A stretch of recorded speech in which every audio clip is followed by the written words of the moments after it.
Okay, this is John Haller doing a midweek prophecy update, and I'm going to just wait a minute or two to make sure everything is operating correctly. And I'm not seeing my.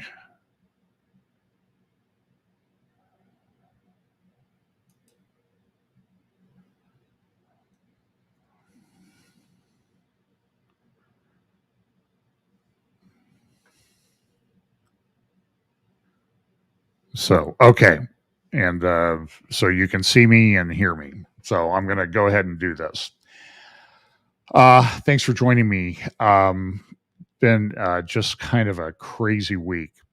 So I'm going to go through just a few stories. I'm going to try, well, I won't say I'll try to keep it short. But if you have questions, I'll be taking questions at the end. I'm going to cover a few topics. I'm going to talk a little bit about the economy and then some things in the Middle East. Certainly not going to cover all the things that I have in my queue. So let's talk about the economy first. And I got to get my presentation up here.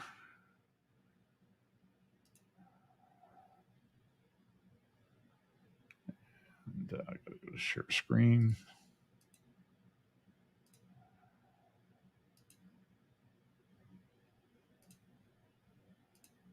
Okay, so I think it's actually working. So again, thanks for joining me. Midweek prophecy update Drumbeats, and let's try to go through a few of these things in relatively short order. So I'm not going to go through the usual update. You know, we talk about acceleration, convergence, logistics, understanding how things are just all coming together. And I like this graphic. I use it all the time. This sort of three-dimensional score that shows the way things are just fit together in Bible prophecy, and they're a little bit tricky to figure out at times. And I know there's a lot of disagreement on these things, so let's go here. Just give me a minute. So let's look at a little bit in the economy. So I was listening to a lot and reading a lot about the economy today, and just let me say that you know, if you're prone to self-injury or anything like that, this is going to be a very difficult time in the near term. Now, I suppose it could change. I don't want to say that I'm a prophet, and I'm saying this is absolutely the way it's going to be.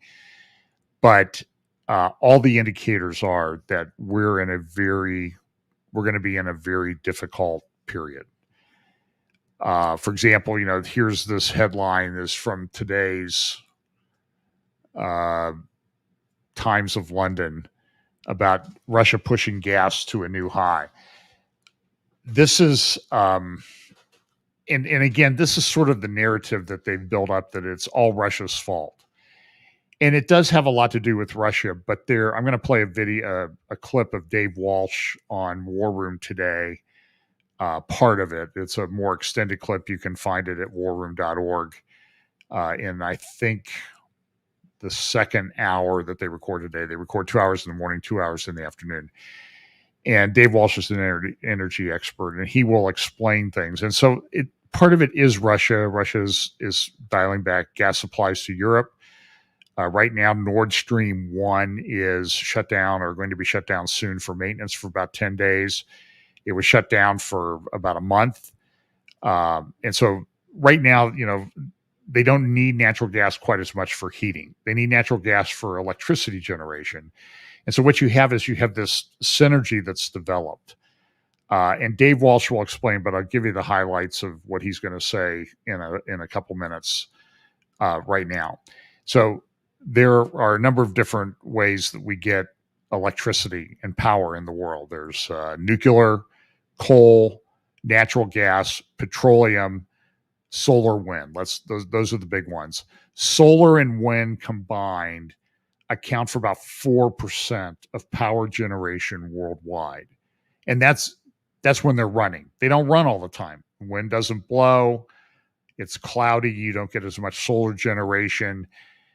So we've been, and you see all these ads and videos about, oh, look at the nice windmills blowing and that type of thing. Of course, they never show you the ones where they sort of blow up and have to be destroyed, and they will survive for a couple thousand years in a landfill in their current form. And it costs a lot of energy to build them, ship them there, construct them. For them to run, they need lubricants and that type of thing. So this myth, if we get rid of fossil fuels and oil, that where everything's going to be sweetness and light, and roses will be growing everywhere. It's just a bunch of nonsense. But this is the myth that's been created. But this is 4%, between 4 and 5% of worldwide power generation.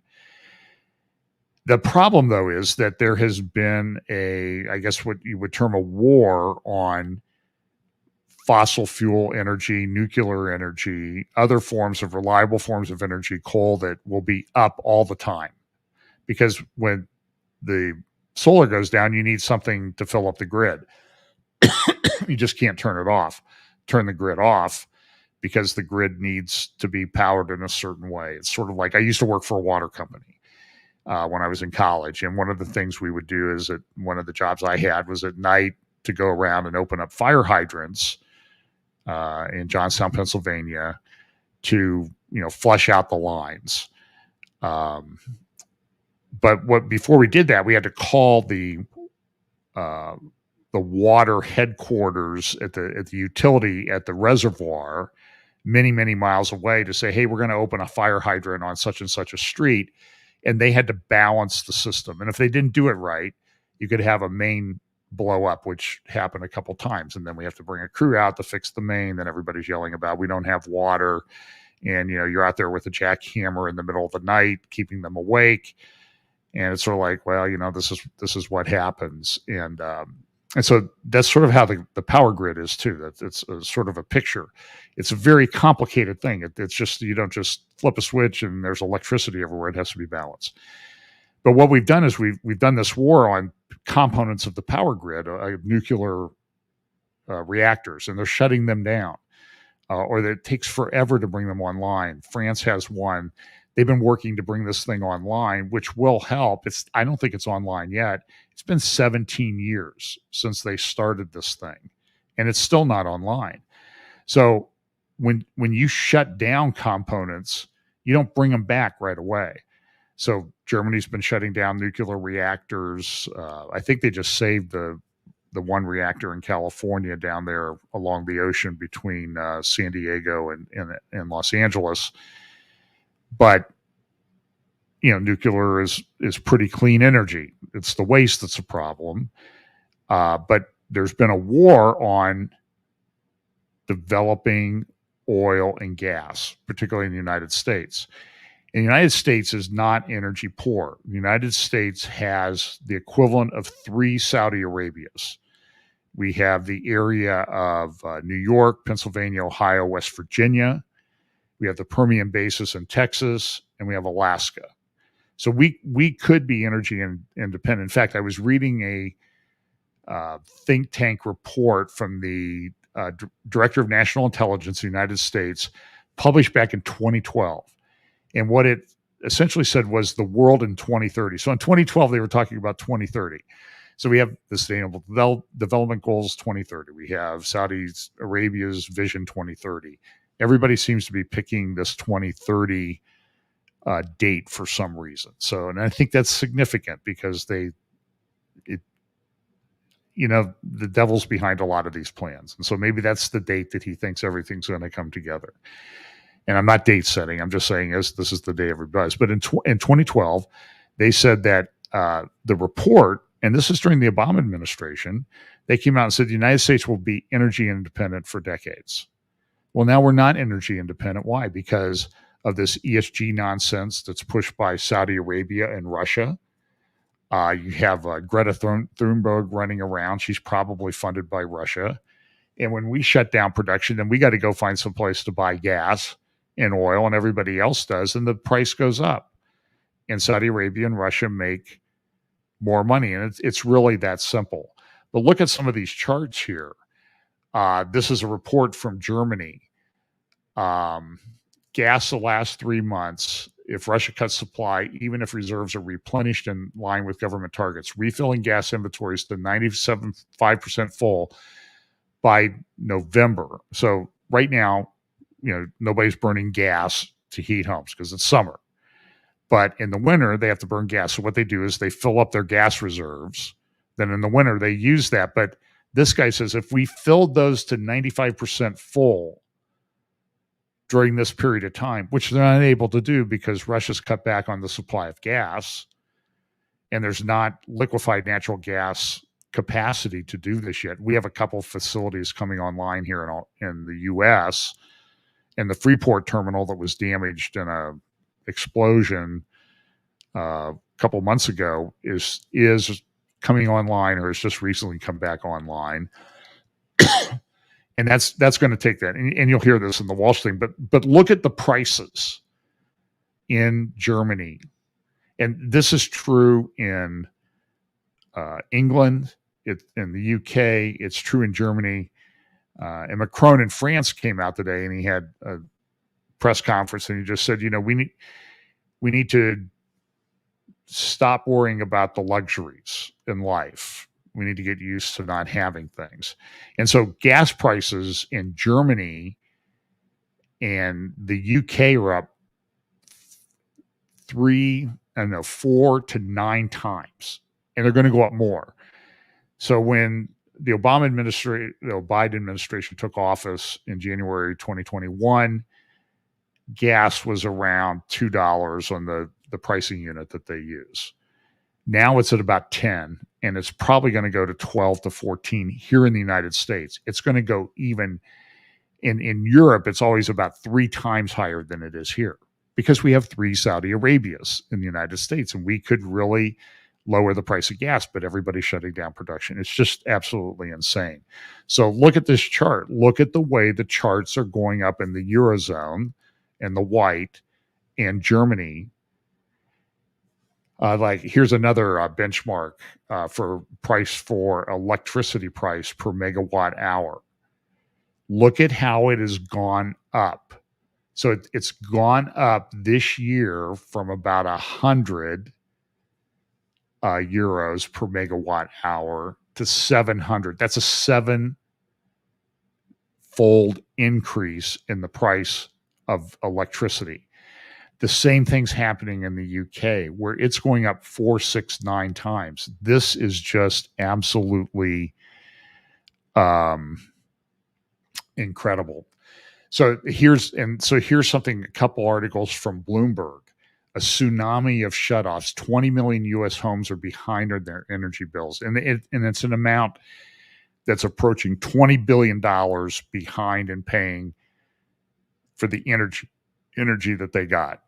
And so this article on Bloomberg says, and Bloomberg is, they're not fully on board with conservative agenda or anything. And they're saying, look, there's 20 million homes. 1 out of every 6 homes in the United States is at risk of having their electricity shut off. In Europe, power problems and economy. And so what happens in Germany is that as they run out of power, they cut back. They cut back on things. So plants are shutting down. I mentioned Sunday that smelters, where they make aluminum, or foundries where they make iron, which require a lot of electricity and power to generate the power that's needed to do that, they're shutting down. That exacerbates people not having jobs.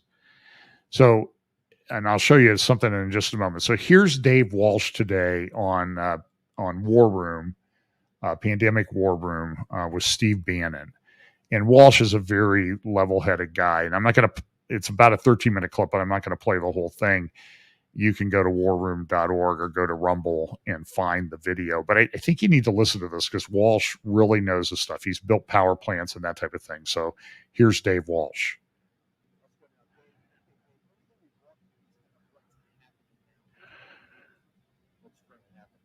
It's about to get so much worse. And you're the best person to walk us through this. Walk us through natural gas, energy, what's happening in the world. and why we ain't seen nothing yet, sir.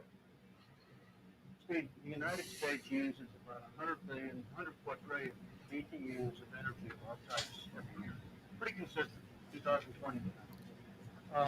4.4% of that is solar, 95% natural gas, petroleum, coal, nuclear, 95%.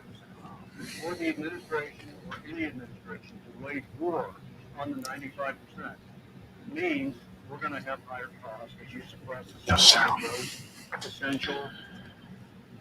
Okay, hang on a second here. I'm hearing that I'm not getting any sound. So,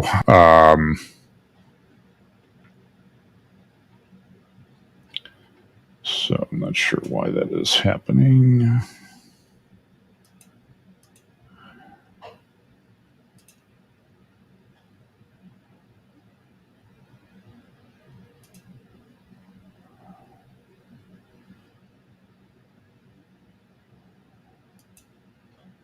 Okay, I'm going to ask you to tell me if I'm getting sound now when I go back to this.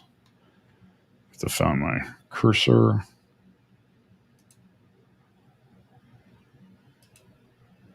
Let's go now, Dave. Okay, Dave, everything we've walked through is kind of what's happening now, what's already happened, what's currently happening. It's about to get so much worse. Any sound? This is not working. And you're the best person to walk us through this. Walk us through natural gas, energy, what's happening in the world, and why we ain't seen nothing yet, sir. Steve, the United States uses about 100 billion, 100 quadrillion BTUs of energy of all types every year. Okay, so hang on a second here. I got a little problem. I have to go to my.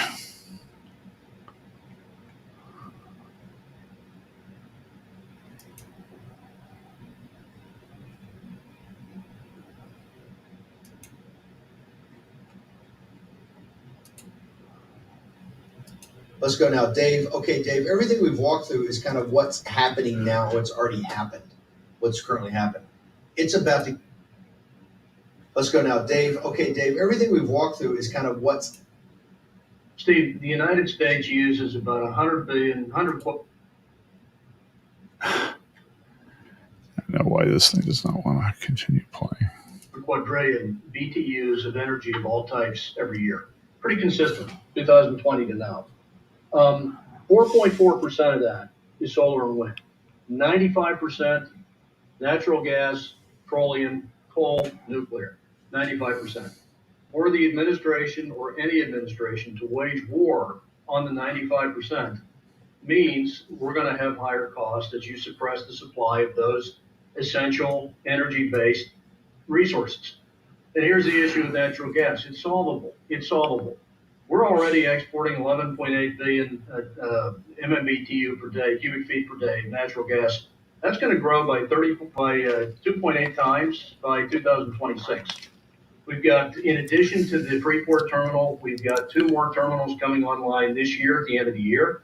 We've got 2 more next year, and then huge trains at Golden Pass in Texas, owned by Qatari Energy plus ExxonMobil, which will boost U.S. exportation about a factor of about 2.8 times by 2026, which means about 34% of our total supply of natural gas will be exported.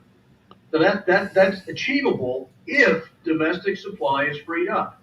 The big issues facing us are pipeline blockages, the Mountain Valley Pipeline in Virginia, the Atlantic Coast Pipeline, the Michigan Pipeline number 5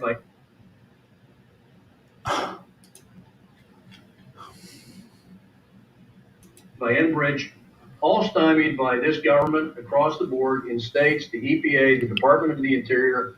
Those pipelines are about people serving, human serving, utility rate paying customers in the U.S. getting access to gas. They have to be freed up concurrently with all of the exportation we're allowing. Because I'll tell you, the LNG terminals owned by Kinder Morgan, Dominion, Cheniere, ConocoPhillips are getting pipelines erected to them without obstacle. The ones for human consumption seem to be in Virginia, in Michigan, the XL pipeline all about being obstructed. That's easily solved. Hang on. I want to slow this down just so the audience understands this. What we're talking about is the natural gas here, which the Biden administration is suppressing our development of, is that it is a bunch of that gets shipped to these LNG terminals, liquefied, put on tankers, and then goes to Europe. And since these guys are all stopped, the Russians are cutting them off. This is how they're going to survive. Once that happens, given the lack of development here, when he's talking about these pipelines around, when he says humans, that's to like the East Coast. This is to get the natural gas to you. It connects back to what Steve Cortez is saying. The reason people are behind on their bills is the bills are going up and their real incomes are going down with inflation. So you're seeing 20 million households. The way it's structured now, that's going to get harder, not easier. And as these facilities come back online, I guess the contracts are they get to take it, ship it overseas. Natural gas in this country, which is $10 right now, is $2 under $2 under Trump. $10 today, you're going to go to $12, $13, $14. Am I wrong in that math, brother? No, you're not. You're not. I projected in a speech about 5 years ago we'd be at $12 because of this phenomenon by about 2022. Hang on. But slow down, because this is all new information, people. Understand what's happening here. We have 3 Saudi Arabias in this nation, the 9 provinces give us. One in the Permian Basin, one up in the Marcellus Shale in Pennsylvania, Ohio, West Virginia, and New York, and one in Alaska. 3. We have 3. So Pennsylvania right now is Saudi Arabia. But we're not developing it. But the way the thing works is that, and I'm not against exporting for money, but the way this thing works is these kind of get dibs on it. That's going to go because they cut these pipelines off and they're not doing it, and there's no more development, and they're making it hard. In New York State, you can't, Cuomo and these nutcases up there won't do it. Understand something. This is not the second law of thermodynamics. There is no physical thing in the universe that makes this happen. These are conscious decisions by the powers that be. And you as an American citizen are getting screwed every day of your life to support the global elites and the party of Davos who have stopped their own production because of Greta Thunberg, and now the Russians in the Ukraine war, which are pounding in, they need the American natural gas. Who's going to pay for it? You're going to. Okay, so I don't always approve of Mr. Bannon's usage of terms and apologize for that. But I mean, look at this. I mean, energy crisis will destroy viable firms. This is from the Financial Times today, or the UK Times, talking about Germany slipping into recession.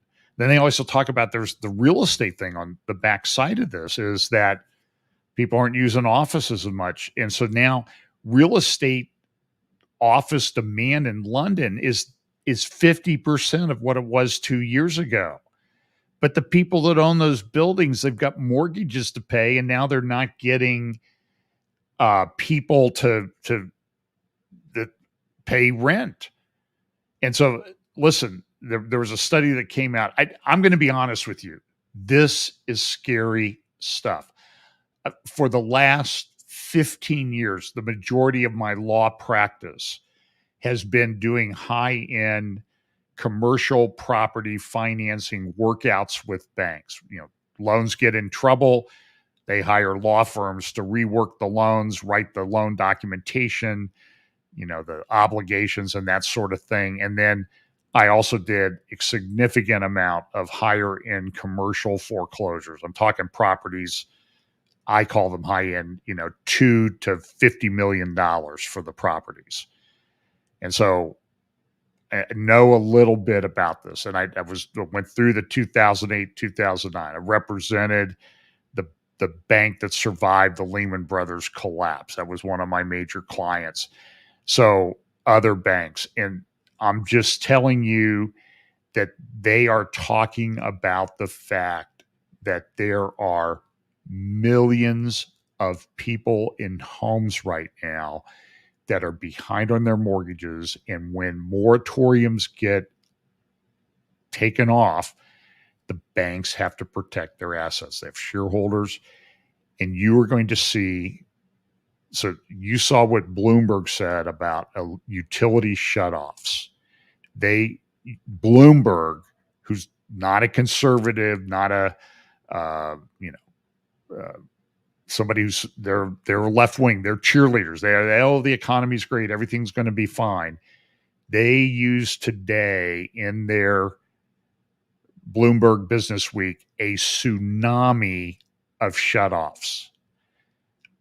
I don't know when it's going to hit, and the banks will try to manage it because of their balance sheets.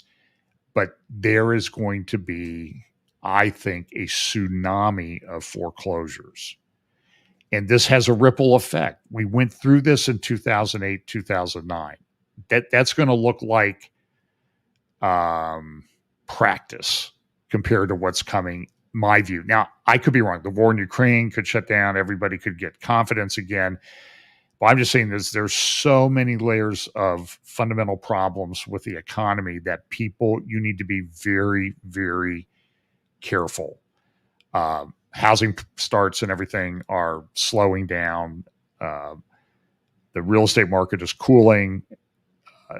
And a lot of that depends on where you live. Like the economy here in Columbus seems to be pretty good. And we got a bunch of construction coming that's government funded. So it's probably going to happen. But Germany is in major crisis. And I'll play you a clip. This is from a speech at the UN in 2018 about what was going to, by one of the world leaders at the time, about what was going to happen to Germany. And that, well, you'll hear what this world leader says, and then watch they'll cut to the reaction of the German delegation. Watch the reaction of the German delegation. Germany will become totally dependent on Russian energy if it does not immediately change course. Here in the Western Hemisphere, we are committed to maintaining our independence from the encroachment of expansionist foreign powers. It has been the formal policy of our country since President Monroe that we reject the interference. Okay, so if you couldn't quite hear that, that was Donald Trump at the UN in 2018 saying, Germany, if you don't change your policy, if you don't stop shutting down your nuclear facilities and try to go to this crazy wind and solar thing in Germany, where it's cloudy a lot, and the wind doesn't necessarily blow like it does in the Midwest or other places in the United States, you're going to be dependent on Russia. Now, who was right in that? And you saw the reaction of the German government officials there. They were laughing. They were laughing at him. Who's laughing now? Nobody's laughing now because we're in a major crisis. This is BBC report from a couple weeks ago, 2 weeks ago, talking about these different people. I'm borrowing £5,000 to pay my energy bills. This is happening right now in England. Many are simply bewitched about how they will find themselves in the position of not being able to afford to heat or light their homes. We spoke to just a few about their concerns, but there are many more unsure how they're going to cope with what consumer expert Martin Lewis has described as a national crisis. He was referring to energy bills effectively doubling between May and October this year when the new higher energy price cap comes into effect. The latest forecast from other analysts like Cornwall Insight has predicted that it will hit £3,582 before climbing again in January by about £1,000. So here's an article. This is an article that was in the Financial Times. Martin Lewis is right. So people are talking about, we might have an emergency in the future. And Martin Lewis, he's sort of like, what's the Dave guy that does financial stuff here, pretty popular in the evangelical church. And Martin Lewis is that kind of guy in the UK. And he says, it's no emergency coming. It's here. And he says, you're going to have to do something. And so here's the Financial Times like, we've got a problem. Oh. So appears my Dave Ramsey. Okay, thank you. So here we go. I mean, this is what's going on. So I want you to be aware of that. So here's this. I'm going to go to Russia Ukraine here for a second. So this happened the other day. A car bomb killed the daughter of Alexander Dugin. Dugin has been described for many years. I think he's, I don't know, 50 or 60 years old. I thought he was a lot older just because of the way he looks. But he's been a advisor to Putin for many years. Foreign Affairs, about 8 years ago, did a big news thing on him in Foreign Affairs magazine, calling him Putin's brain. Others refer to him as Putin's Rasputin. And he is a very pro-Russian nationalist. He supported strongly the war in Ukraine. He thinks the U.S. should be destroyed. He thinks that Russia should assume its role as the leader of the great Eurasian landmass and control the world. That's his view. His daughter here, they were leaving a conference. She's also a very ultra nationalist commentator in Russian media. They were leaving a conference. They were supposed to leave together. He decided to take a different car, and her car blew up. And here you see him with the car burning in the background, holding his head because his daughter's just died.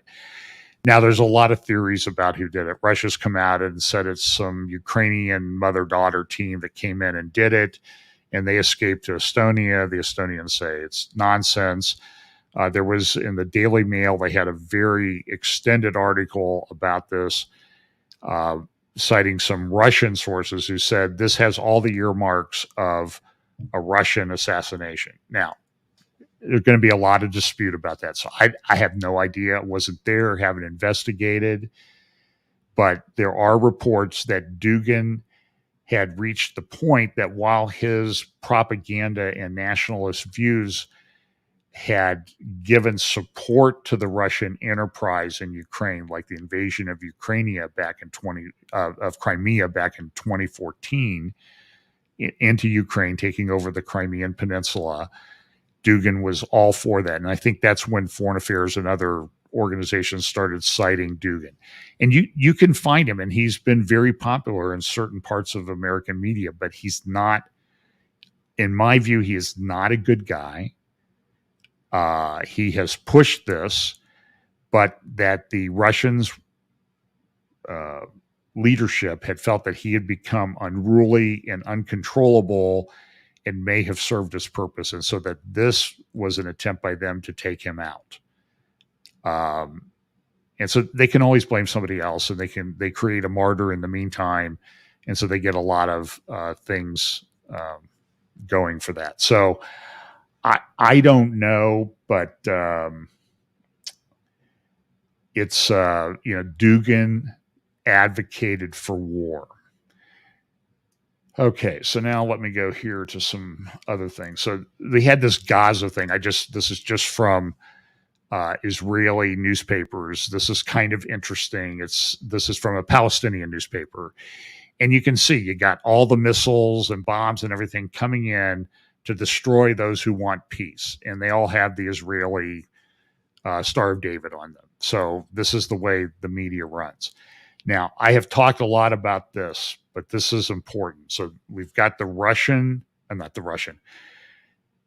maritime dispute between Israel and Lebanon is controlled by Hezbollah. Hezbollah is controlled, funded, directed, told what to do by Iran. So whenever you see Hezbollah saying something, it's Iran telling Hezbollah to do that. They don't operate independently. So there are these gas fields, and I don't know if I can. Oops.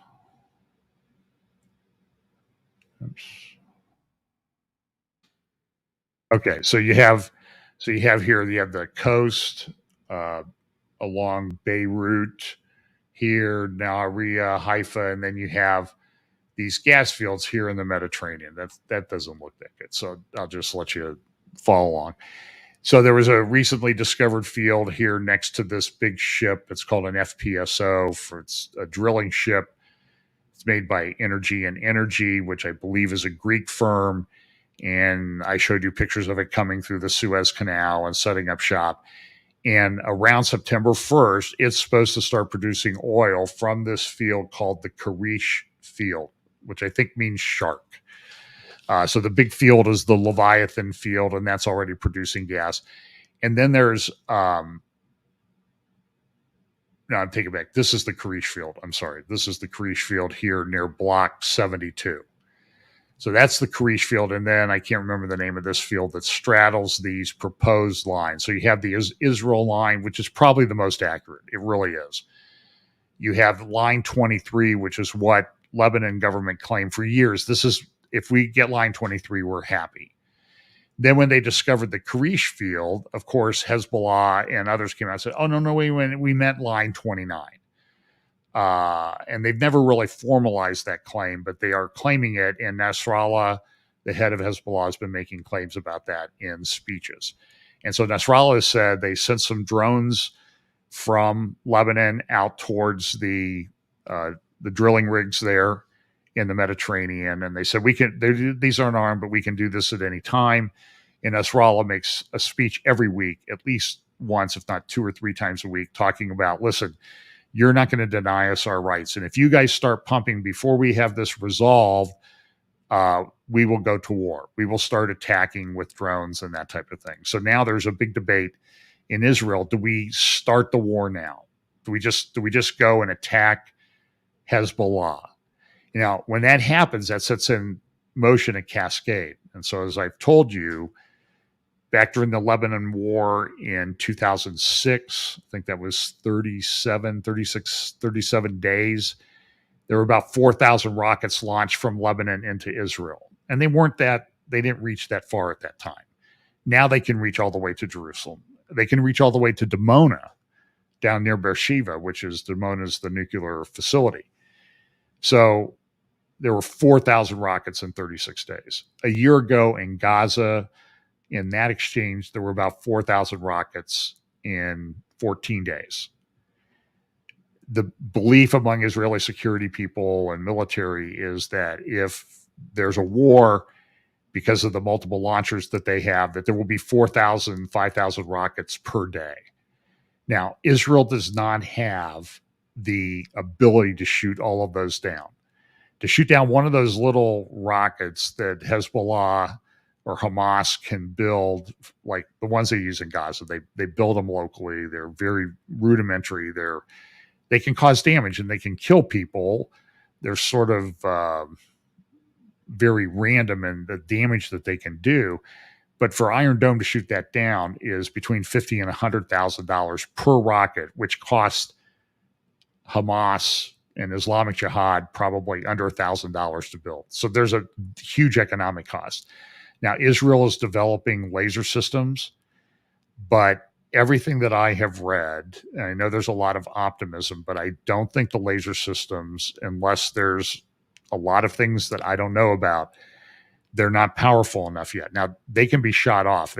So where it might cost $100,000 for an Iron Dome missile to shoot down a rocket, you can get the laser done for a few dollars. But it's very limited range because the laser has to be close to the target. So you have to have multiple ones of these. And so, and they're not super expensive to build, but they're still sort of in the testing phase. And Israel tried to come to the United States and help get funding with that. I don't remember the status of how all of that worked out. So understand that Hezbollah, when they view Israel, that Israel is like Israel's then Prime Minister Naftali Bennett. So they were going to institute the octopus plan, where they would go to the head of the octopus, which was Iran, and they would kill the head of the octopus. But Hezbollah took that and said, no, the head of the octopus is Israel, and the tentacles are reaching out into Lebanon waters, stealing our gas. And this is what Hezbollah says, even though it's not true. So there's a little bit better picture of, actually, here's another one that's a little bit closer in. So the field that straddles line 29, nobody involved believes that. Amos Hochstein, a State Department guy, has been shuttling back and forth, and he's been trying to get this resolved. He's supposed to go back to the Middle East next week. But, so this is Israel Hayom, and they're just saying is, we may just need to go to war over this. And this is what the Israeli defense establishment is saying.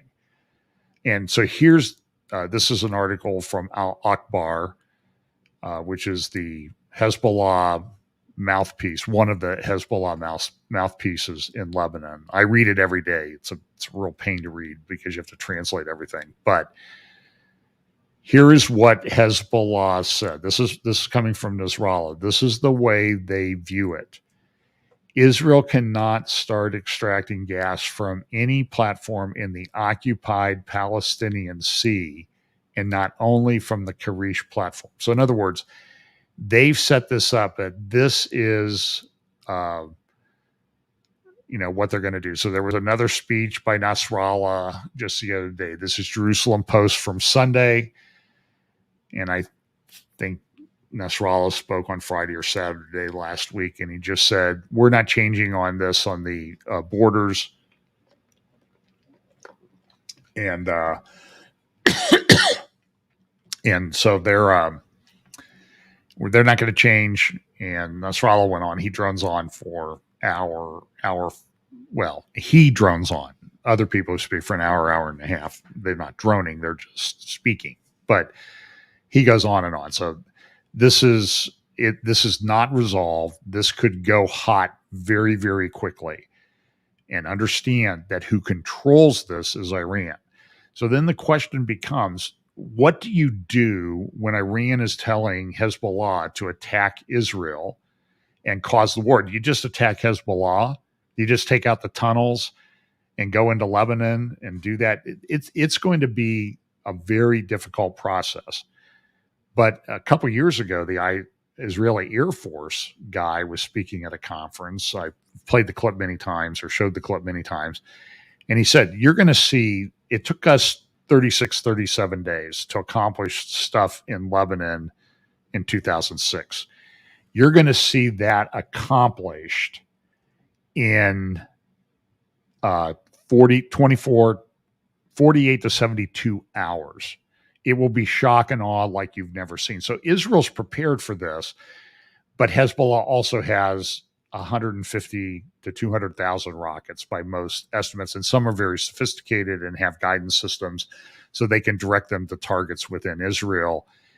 And if they launch a lot, like 5,000 a day, Israel won't be able to keep up. I just think that's a fact, unless they've developed something on the laser side that we don't know about. But some of the laser experts that I've seen talking about this in various forums, they say it's just not quite there yet. It's very good at what it does, but it has limited range. And it has to be, if they do it, it has to be very mobile to get from one place to another very quickly. So it's going to be difficult, and there's going to be a lot of suffering that comes out of this, I'm afraid. So I'm not trying to scare anybody. So I want to talk about, I talk about the Abraham Accords and that type of thing. Here's a good article from Seth Frantzman in the Jerusalem Post about a week ago. That would be, I guess it's been about 2 weeks ago, talking about the air defense system that's being developed. And you see an Iron Dome thing there. And so there's a joint group, among the Arab countries that some are part of and some are not part of the Abraham Accords yet, particularly Saudi Arabia, although Saudi Arabia has been very active. I'll talk about that in just a second. So, but understand, so one of the other components in this is Qatar. Qatar is a big sponsor of the Muslim Brotherhood. It's a Gulf country. It shares the largest natural gas field in the world with Iran in the Persian Gulf. And so understand that if something happens and there's war and then there's problems in the Persian Gulf and things get shut down, Qatar does a lot of LNG, liquefied natural gas. They liquefy the gas and they ship it. Now, a lot of people say, well, why can't Qatar just make up the slack? Well, it's because all of Qatar's gas is promised to other people under contracts, and you just can't shift that to Europe. And they really can't increase production that much. They just don't have that capability. So that's not a possibility. So this is very interesting, but this just shows you where Qatar is coming from, because Qatar tries to place both sides. I think the U.S. has a naval base in Qatar, an air base, but Qatar tries to play both sides, but they're very anti-Israel. You have to understand that. They're not going to do anything to help Israel. So here is, they have the World Cup is going to be in Qatar, the big football, soccer tournament. And they're building, they built these big stadiums and that type of thing. And so you can go to buy tickets, but if you go to buy tickets, it's very interesting. So you go to if you want to buy tickets, let's say you're in Israel, find appointed sales agents in your regions, and then you can click on Asia and the Middle East, and then a list will come up. And in that list, you'll find all the different countries. But guess what? Israel's not one of the countries.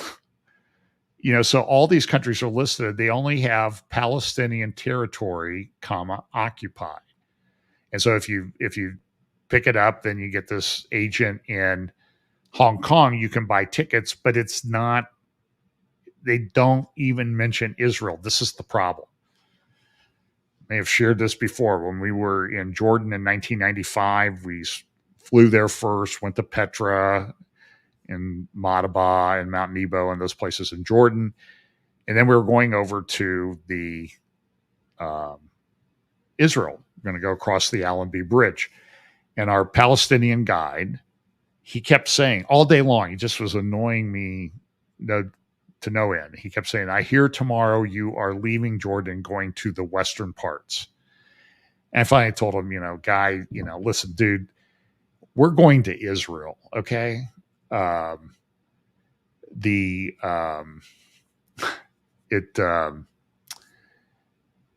if you look in those days, if you look for a map of the Middle East in Jordan, you would not find Israel would not be on the map, even though they had won the war and everything. So another thing that came up in some of the recently, and this is kind of related to some other recent stories, is this is Kohavi. He's the head of the Israeli Defense Forces, the IDF for the time being. And he came out when he was sort of summarizing what had gone on with regard to the most recent back and forth between Israel and Gaza. In Israel, they sort of refer to it as mowing the lawn in Gaza. Every now and then we got to go in and take out a bunch of sites in Gaza. They never really resolve it, even though that's largely Iran controlling that. Nobody ever goes and attacks Iran. Okay. They just kind of let them hang out there and do whatever they want. And they send all this money and stuff into places and they cause all this turmoil. But so related to this was back a couple months ago, I reported on this, that Israel had extended the range of its F-35s. They've taken the US-made F-35 and they've enhanced it. It's a stealth fighter. It's very good, but it has limited range. So it would not have been able, without extending the range, to go from Israel to Iran to engage in a mission. It would have had to have been refueled in the air. And you can't fly these things long distance day after day after day. They will just wear out. The engines just don't last that long. It's a very good fighter, but Israel has enhanced this thing far beyond the Americans who originally built it. But in connection with the Gaza operation, Kohavi mentioned that Israel had also attacked a third country in the recent operation. Now, it's pretty clear that third country was Yemen. Yemen has large parts of it under control of Israeli Iranian-backed militias. And that's why Saudi Arabia has been at war with Yemen, because that's a proxy war. Saudi Arabia has militias that it sponsors in Yemen. They don't have to send a lot of their troops in. Iran has proxies in Yemen, and they fight. But the Iranian people have become very good at drone and missile technology. And there was a concern on Israel's part during this latest incursion that Israel was about to be attacked from Yemen with drones or whatever. If you remember, Yemen kind of got sideways with the United Arab Emirates, and they sent drones to Dubai or Abu Dhabi last year. And that's about the same distance from Yemen to there as it is from Yemen to Israel, roughly 1,000 miles. So Israel went and attacked these. Now that raises a whole lot of interesting issues, because how do they get all their airplanes down there? Because they got to fly. How do they get their jets and everything down to Yemen? They have to fly over Saudi Arabia, and it's a long way. So they'll have to be refueled, even with the extended range. So did they get refueled in Saudi Arabia? Did they get, so is there some cooperation going on there? Because Saudi Arabia is not a friend of Iran. So this raises a whole host of issues. And then it also raises issues like, hey, what's going on with the Saudis? So I'll talk more about this on Sunday. You have a lot of things going on with Russia, Turkey, and Iran. Erdogan has been, they've had meetings. So Putin's gone to Tehran to meet with the Ayatollah, and Turkey came at the same time. Then there's been meetings between Erdogan went to Sochi, Russia, to meet with Putin. And so this is a report. I think this is from UK Times or Financial Times, that Putin is rewarding his old ally with extra supplies of natural gas. So some of the natural gas that used to go to Europe, Putin is rerouting through Turkey, and Turkey has a pretty extensive pipeline system. In fact, there's a lot of talk now. Turkey has come to Israel to renormalize relations. They're exchanging ambassadors again. And Turkey is raising and says, hey, you guys, you ought to just bring your gas from the Mediterranean up into Turkey, and we'll get it to Europe. By the way, there'll be a fee for the transit of the gas across our territory, but it'll be cheaper than building that really expensive, technologically challenging pipeline where you're going to have to build a pipeline at some point. The sea is 3,000 meters deep, 10,000 feet deep. So Erdogan, he's such a good guy, and they've got tremendous economic problems in Turkey, but you need to watch Erdogan. You need to watch Turkey. There's an election next year. Erdogan might call for early elections if he thinks he's going to win. Their inflation rate is like 80%. But Erdogan seems to get away with this. And so everybody in the West is concerned about the relationship deepening ties between Russia and Turkey, because Turkey is a member of NATO. And that does not sit well. So let me move on here. Okay, so this is a report from today. There was a report in a Arab newspaper, a Saudi newspaper website called Elaf. And Elaf had said that Israel and the United States are conducting military exercises in the Red Sea and maybe even in the Persian Gulf. But then, and it was also confirmed in the Saudi report, that over the past few months, Israeli and U.S. F-35s have penetrated Persian airspace on a number of occasions over the last couple of months. And they have done so, and I think it's just practice. They're testing the air defenses and the radar, and they've not been detected by the Iranian or Russian radars that are used. So today or yesterday, you saw Lavrov, the Russian foreign minister, really rip into Israel about Israel continuing to make attacks in Syria, because I think this is kind of embarrassing to Russia. Now, remember, it was back in 2005, 2007. There was an Iranian nuclear reactor that had been built along the Euphrates River in Syria. And this was in the area that was later taken over and controlled by ISIS. So Israel did this attack. They had, I think they used F-16s with fuel tanks that could be dropped after they were used up. They flew up the Mediterranean coast across Turkey, then came south down, bombed and destroyed the reactor, which had been built almost exactly like a North Korean reactor. Some very good films have been made about this, and I've talked about it too over the years. And it was a stunning attack because not a single shot was fired at the Israeli aircraft. Now, this is before they had stealth aircraft.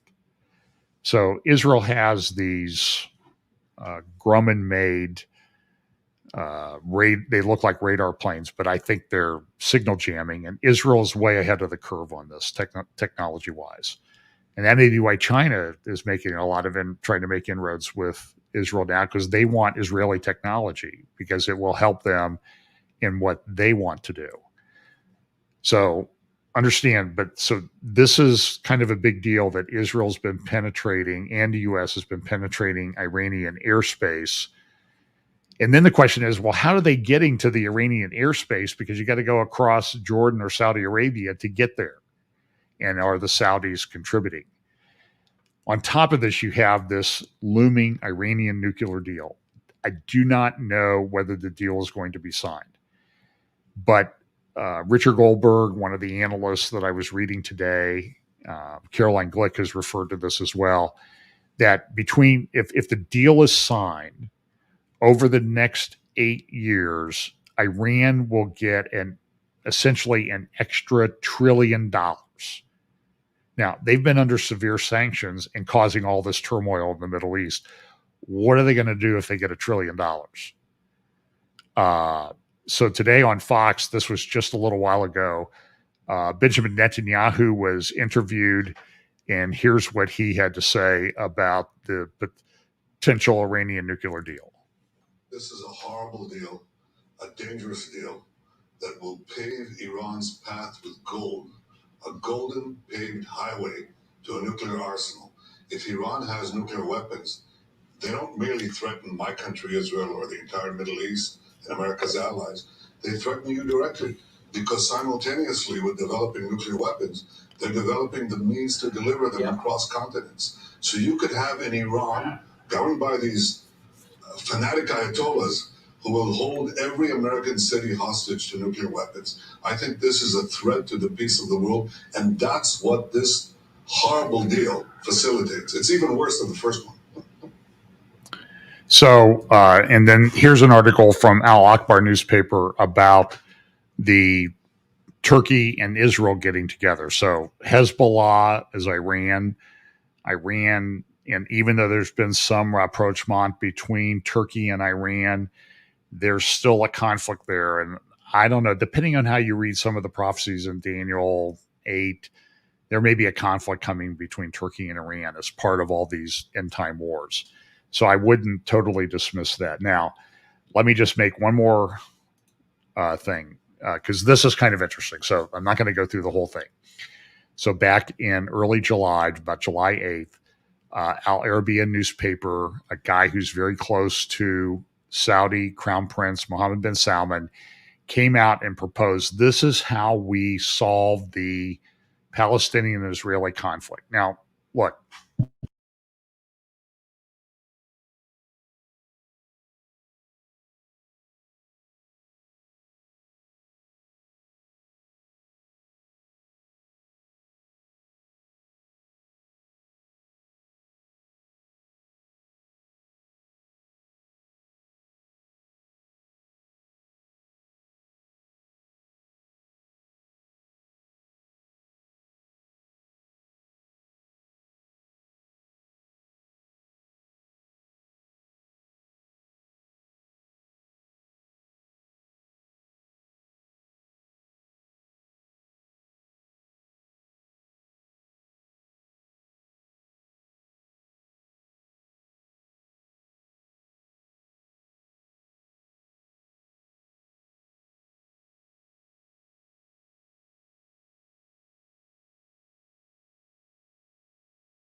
Test. Okay, do you have sound now? Can you hear me?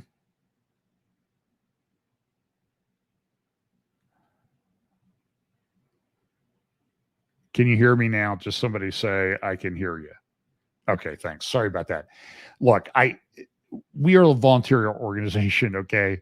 And I'm trying to do this from my basement, and I've got like 4 screens going and 2 cameras and all this other stuff. So please be patient. So anyway, so this Hashemite Kingdom of Palestine is proposed by Crown Prince Mohammed bin Salman. And then in the Wall Street Journal, it appears. Now, I don't know if this is the plan. I'm just saying here's a plan that everybody's talking about. And you have Erdogan meeting with Mohammed bin Salman in Ankara. And in a very interesting, this is very unusual that he would go to the airport and send off his Saudi Sunni brother. And know that Erdogan went to Saudi Arabia a month or 2 ago and went to the Kaaba in Mecca because he's a very devout Muslim. So there's a guy writing at Aretz Shiva, Israel National News, named David Singer, who's very much behind this Hashemite Kingdom of Jordan plan. And so this is basically a plan that came up 50 years ago. And you'll see that what it says is that Jordan will become, the West Bank will become part of Jordan. Gaza, the West Bank. But I just don't know if Gaza will ever come in. They will probably carve it out. So but it's very similar to the Trump plan. Trump didn't make much mention about Jordan. And Kushner's, by the way, Jared Kushner's got a book out now. He's running around doing interviews. I'll probably talk more about that on Sunday because I haven't had time to read these. But it would be a crazy plan because the watershed would be essentially given over to the Palestinian Arabs, and they're just not going to do that. So I think it's a crazy plan, and I just don't think it's going to. I don't know where it's going to go. But interestingly enough,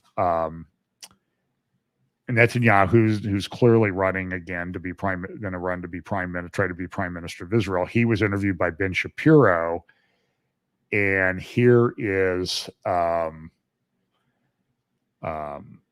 here's what Netanyahu had to say. So I don't think Netanyahu he didn't really address the Saudi proposed plan, but I just see it seems to be getting some traction with a lot of people. So is this the covenant? Is this the peace deal that's confirmed? I don't know. I'm just saying there are people talking about it now, and it's being pushed by Mohammed bin Salman, who's trying to get this worked out. Now, I don't think anything's going to happen until King Salman dies, but Mohammed bin Salman is pushing this.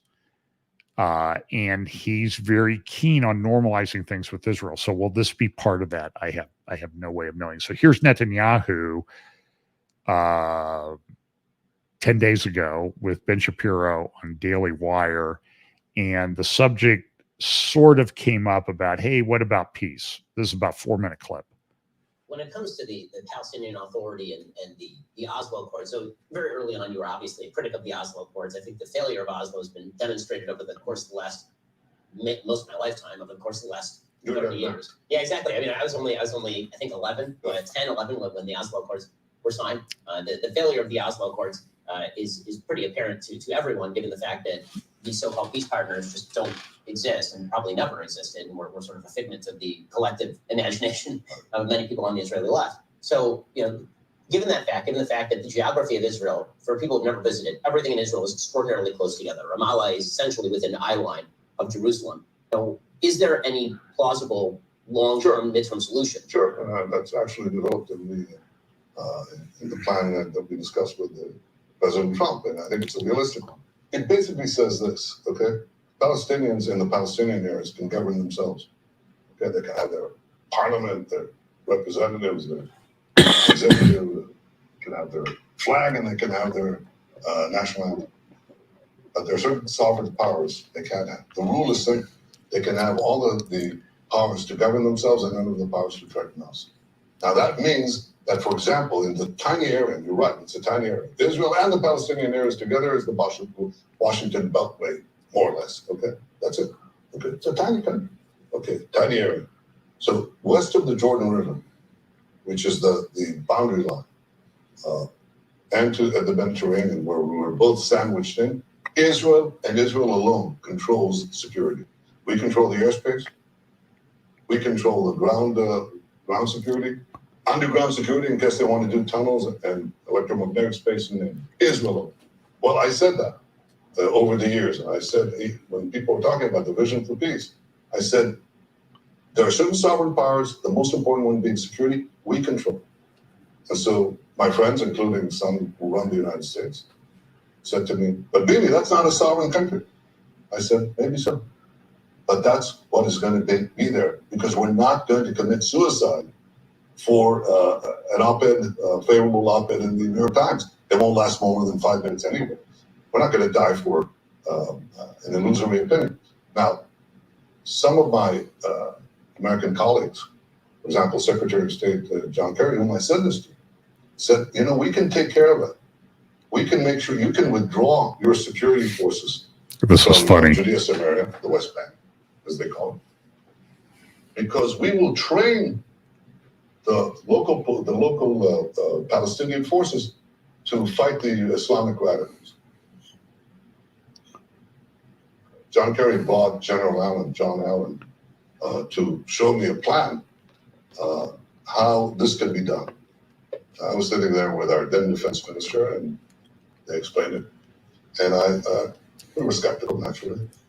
And so John, who's been a close friend, by the way, he said, well, maybe I can prove to you that we can do it. I want to take you on a clandestine visit to Afghanistan, and you will see how we train the Afghan forces to deal with the Taliban. And I said, John, I guarantee you this. The minute you leave Afghanistan, it will take at most days, no more than days, for the Taliban to sweep all these American trained forces that you have. And we're not going to take that risk. We're not going to withdraw our military from Judea, Samaria, and have the Islamists, the Iranians, Hamas take over and destroy the state of Israel. So the real peace that we can have is let them have all the powers to govern themselves, but none of the powers to threaten us. Security first, before anything else, stays with us. By the way, not only for us, it's for them. Because the Hamas would overtake the Palestinian Authority in 2 seconds, which is what happened when we left Gaza. We're not going to do that. It's not a perfect peace, but it's the best thing that you can have. So very interesting talk. And so understand that with like the Saudis pushing ESG and that type of thing, and us shut down gas production through ESG because of ESG. This is from the Financial Times last week, that the Mideast states are set for a 1.3 trillion oil windfall.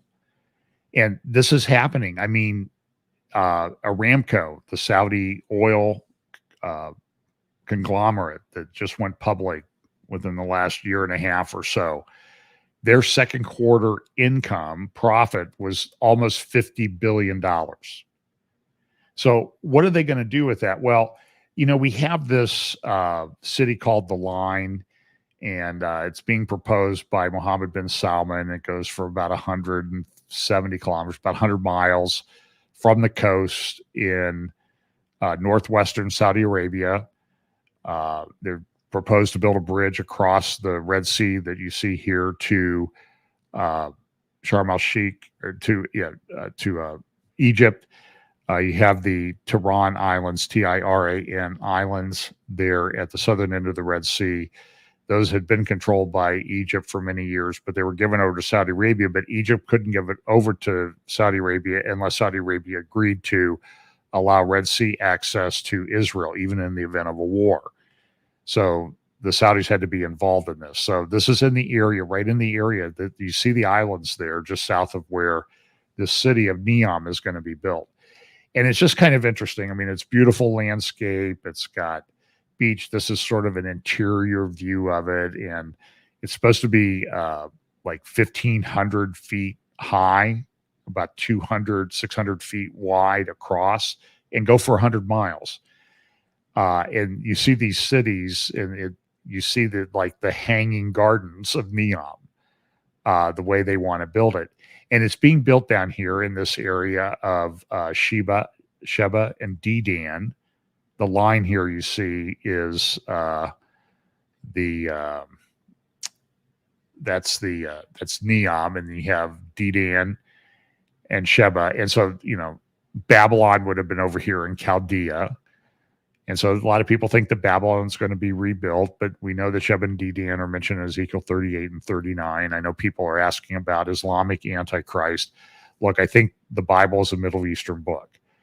And I'm only suggesting that if this is now the time of the end, okay, we don't have Babylon rebuilt, but we have someone building a city that looks like the Hanging Gardens. And the guy who's building it says, this is my pyramids. This is what I want to be remembered for 4,000 years in the future. That's his mindset. And I'm just saying is that it's in the area of Sheba and Dedan that are mentioned in the Bible. But was an interesting article. I'm going to close with this. Whoops. I got out of sequence here. Excuse me. So this is Financial Times. A couple weeks ago.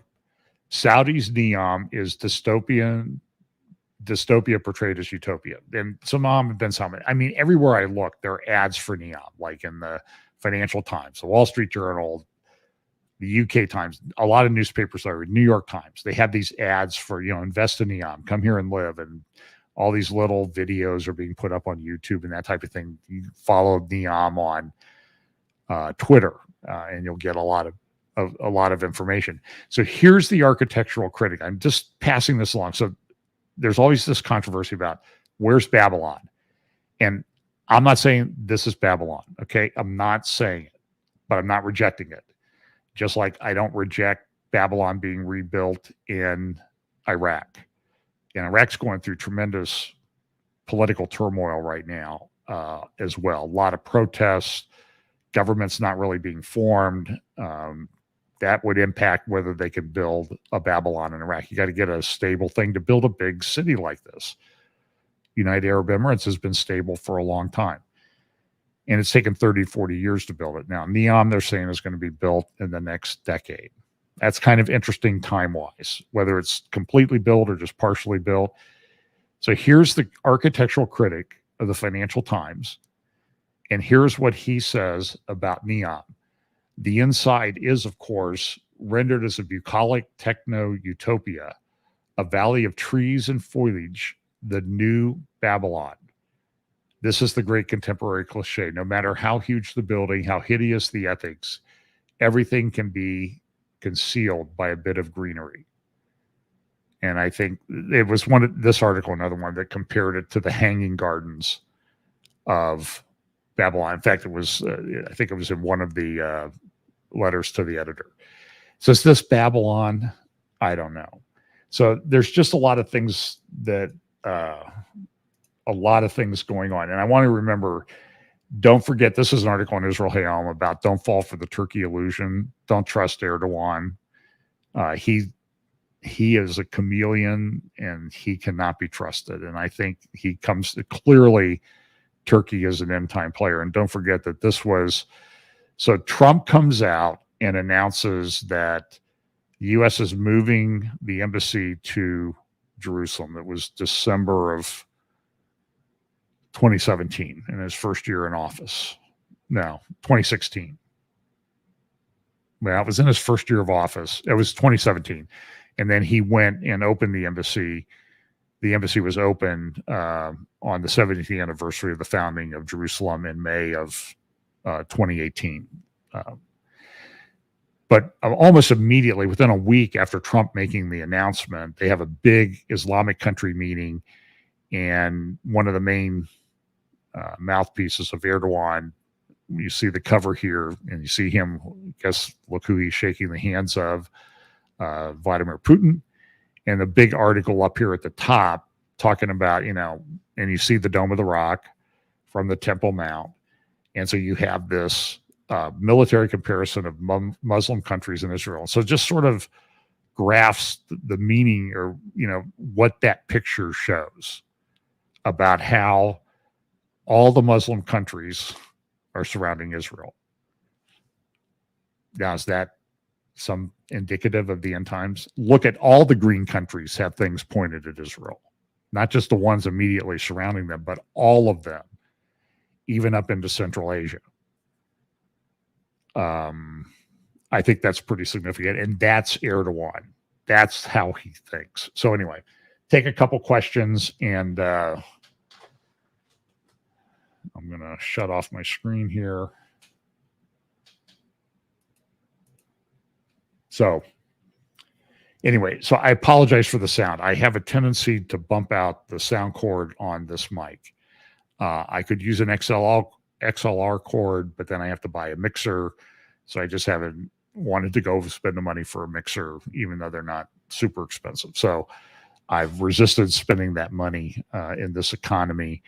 And so I'll try to figure out a way so I don't, when I bump the mic, the USB cord seems to fall out. So if I can get an XLR mixer, then I'll see about it. But just haven't wanted to spend the money. So any questions? So I see my moderator smiling at me like, oh, there he's whining again. So I need to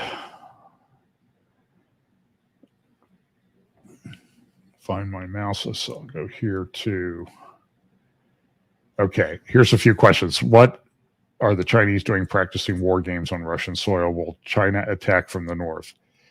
China may or may not be involved, but it does talk about, and that's sort of another dispute in Bible prophecy, this 200 million entity army that comes from the east across a dried up Euphrates. And by the way, Euphrates is drying up right now as we speak.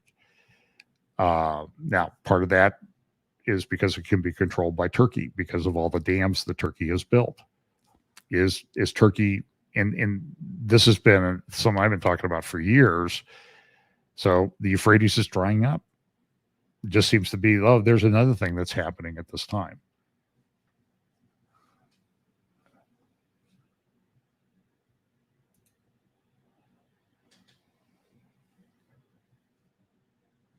Okay. I want to make sure. I can't tell if I'm being heard here. So anyway, so if there's no sound, somebody tell me. Let's see. Can you update us about the IDF, US, and Iran? And I think I did that about that. How do I think the Damascus prophecy plays out? That's another area where good people disagree on that. I happen to think that Isaiah 17 needs to be fulfilled yet, just because of the way it talks about sort of a permanent destruction. But it also has an Israeli involvement, and it happens suddenly in 1 hour. Will God stop Putin in the Ukraine? The word I'm getting from people in the Ukraine, I'm always a little bit skeptical. I'm sort of taking away, this is what I hear, and this is what I can verify. I can't verify anything yet. But the word I got yesterday from people who are connected to military people was that Russia is just pounding the smithereens out of the Ukrainians. And so you got to be careful, because we get a lot of propaganda about this war. And I don't know that the people in the West are telling the straight story, but the Russia has a lot of artillery. They are using as much artillery in a month as Russia used in defending Stalingrad in World War II. This is my understanding. Ukrainians can't stand up to that. And we just keep pouring money into it, and the money keeps getting siphoned off by the corruption in Ukraine and that type of thing. So I'm just not sure about how long that's going to go on. I think people will try to make peace, but we keep sending billions of dollars over there. So we're going to forgive student loans and send billions to Ukraine because we have all this money, I guess. The whole thing is insane. So you need to be in prayer about the upcoming elections. Hopefully there'll be some changes made. I don't think we're going to build, there's going to be this great thing happen. I don't think the Republicans right now don't look like they'll get the Senate. They might get the House. That just means we have completely divided government, where I think that's good because nothing gets done, but nothing gets done. And so all these crazy investigations that are going on of Trump and others, they're not just going after Trump. That's the point where you can say, well, Trump's not such a great guy and it's okay to go after him. They're going to stop at him. They're coming after other people. And so the way to do that is to beat him at the election. But Biden has 2 years and 5 months left in office. Think about that. 2 years and 5 months to go.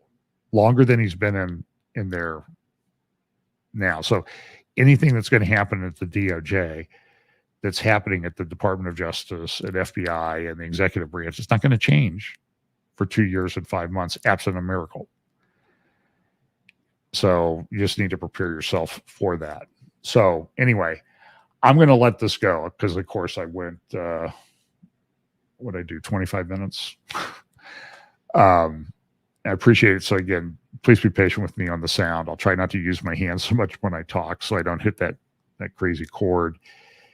And we'll talk more about some of these topics on Sunday. We'll talk more about the gas crisis. We'll talk a little bit more about Russia, Turkey, Iran. We'll talk about some of the economic crises that are coming.